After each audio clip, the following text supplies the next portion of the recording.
Back in 2019, Ripple started a quiet shift that most people didn't notice.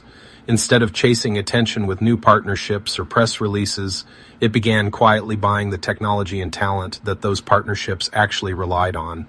It was a subtle move, but one that would shape everything Ripple did after. While the headlines talked about lawsuits, price charts, and speculation, Ripple was focused on something entirely different. It was building infrastructure, not hype, not marketing, but the hidden wiring of a global system that could move value across borders the same way the internet moves information. Between 2019 and 2021, Ripple made 4 major acquisitions. Each one added a missing piece to its long-term plan. Together, they formed a structure that powered RippleNet and its core product, On-Demand Liquidity, or ODL. And this period, though often overlooked, was when Ripple quietly stopped being a startup and started becoming a true global player. Let's start with Iceland, because that's where it all began. In September 2019, Ripple acquired a small but elite crypto trading firm called Algrim. Now, Algrim wasn't just another exchange startup. It was a team of engineers who had built systems capable of connecting and trading across multiple exchanges at once. They specialized in liquidity sourcing, automation, and trade execution, the kind of complex back-end operations that large financial systems need, but few can build well.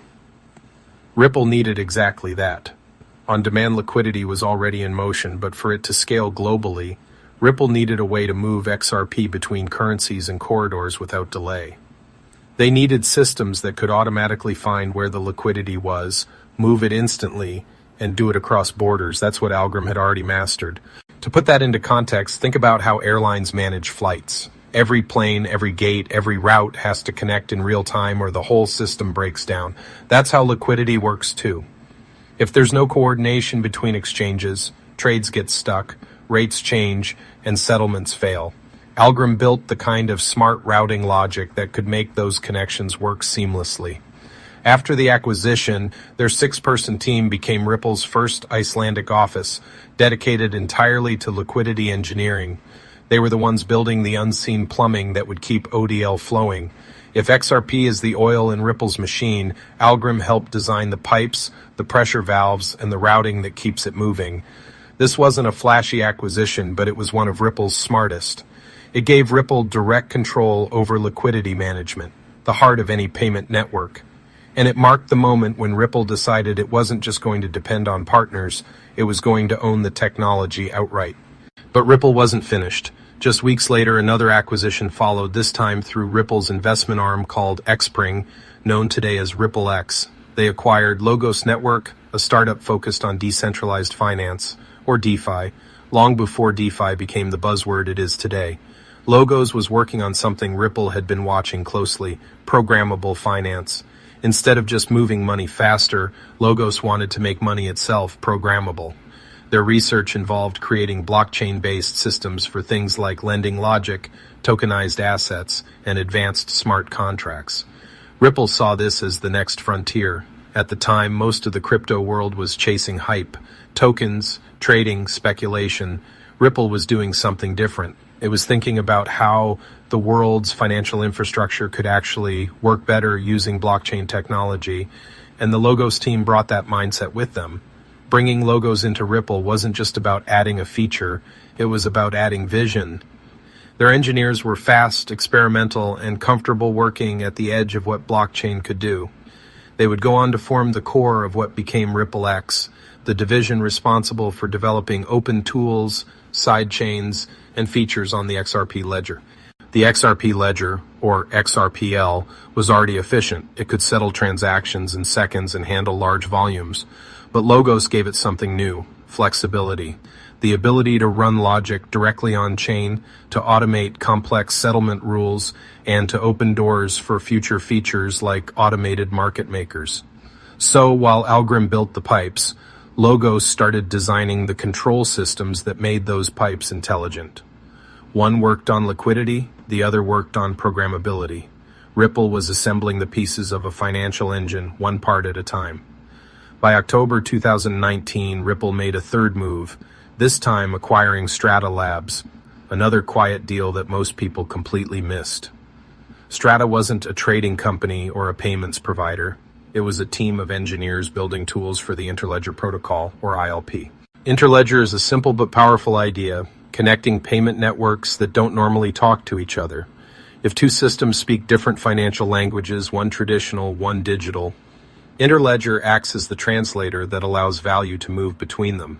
Ripple had been supporting the Interledger project for years, but acquiring Strata meant it now had that knowledge in-house. Strata's engineers understood interoperability down to the code level, and that gave Ripple something incredibly valuable: control over the bridges that connect its system to others. Think of it like your phone charger. Every device might have a different port, but with the right adapter, power still flows. Strata built those adapters, not for electricity, but for money. Their work made it possible for Ripple's systems to communicate with banks, exchanges, and other blockchains. It's not the kind of thing that gets headlines, but it's what makes the entire system actually work.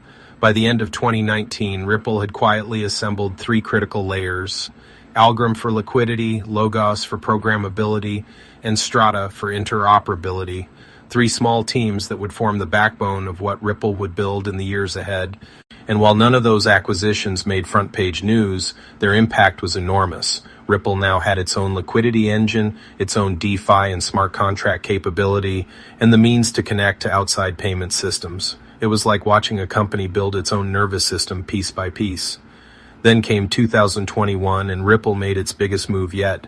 It acquired a 40% stake in Tranglo, a cross-border payment hub based in Asia. Tranglo wasn't a startup looking for funding. It was an established network that already connected banks, payment processors, and remittance providers across more than 100 corridors. This was a different kind of deal. Algrim, Logos, and Strata were about building technology. Tranglo was about deployment, putting that technology into motion in the real world.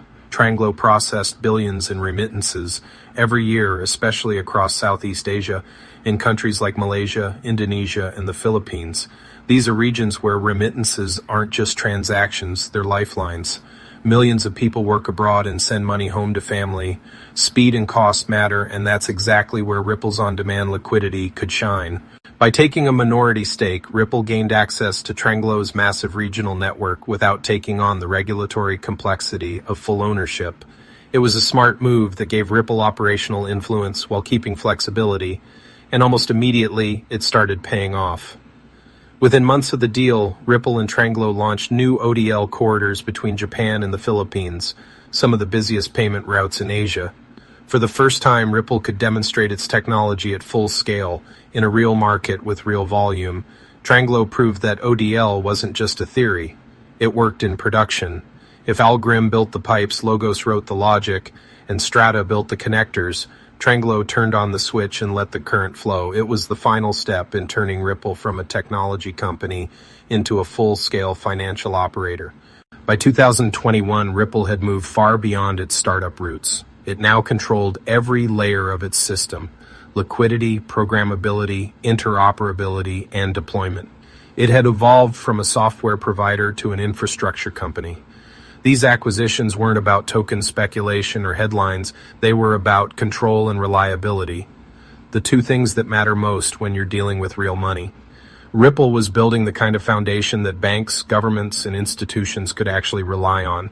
That strategy also gave Ripple resilience. When market volatility hit and regulators slowed partnerships, Ripple's in-house teams kept developing. Because it owned its own systems, it didn't have to wait on outside vendors or third-party developers. It could keep building quietly while others stalled. And it's that steady, deliberate approach that separates Ripple from most crypto projects. While others chased attention, Ripple focused on architecture. It treated payments as an engineering challenge, not a popularity contest. And by the time the rest of the industry caught up to ideas like liquidity automation or interoperability, Ripple had already been doing it for years. Those years between 2019 and 2021 may not have had the loudest headlines, but they built the infrastructure that every Ripple headline since has relied on. Without Algrim's liquidity routing, ODL wouldn't exist as it does today. Without Logos, there would be no foundation for tokenization or automated logic on the XRP ledger. Without Strata, there would be no bridge between digital and traditional payment systems. And without Tranglo, there would be no proof that it could all work in real-world markets. Every piece mattered, and every acquisition fit perfectly into the bigger design. Each one made Ripple less dependent, more efficient, and more capable of building what it always promised, an internet of value. And that's the part most people missed. Ripple didn't just survive those years. It built its empire during them, quietly and deliberately, while the rest of the world was looking elsewhere. This channel is for educational and entertainment purposes only and is not financial advice. Always do your own research and keep the discussion respectful. If you enjoyed the video, please consider liking, subscribing, leaving a comment, or sharing it with a friend.